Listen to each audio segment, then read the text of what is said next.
Rising revival ఫెలోషిప్ని follow అవుతున్న ప్రతి ఒక్క విశ్వాసికి ప్రభు పేరిట వందనాలు తెలియజేస్తున్నాను. ఈ రోజున క్రీస్తుని నిజరక్షకుడుగా స్వీకరించిన ప్రతి ఒక్కరూ నిజమైన క్రైస్తవంలోని భ్రమపడుతున్నారు. అసలు క్రైస్తవం అంటే ఏమిటి?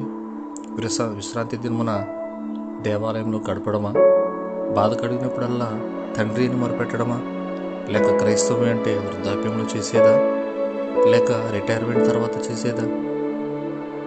ఈ రోజున క్రైస్తవులమని అనుకునే వారందరూ కూడా బైబిల్ పక్కన పెట్టి ఒక కొత్త పుస్తకాన్ని వాళ్ళే రాసుకున్నారు. అందులో దేవుణ్ణి ఎప్పుడు ఆరాధించవచ్చు, ఎప్పుడు చర్చికి వెళ్ళొచ్చో, ఇంకా ఎప్పుడు ప్రార్థిస్తే సరిపోతుందో అందులో వీళ్ళు రాసుకున్నారు. ఇలాంటి ఎన్నో విషయాలు వారికి నచ్చినట్టుగా మార్చుకుంటున్నారు. ఇదేనా నిజమైన క్రైస్తవం అంటే? వీటన్నిటి గురించి త్వరలో మాట్లాడుకుందాం. Praise the lord. ఆమేన్.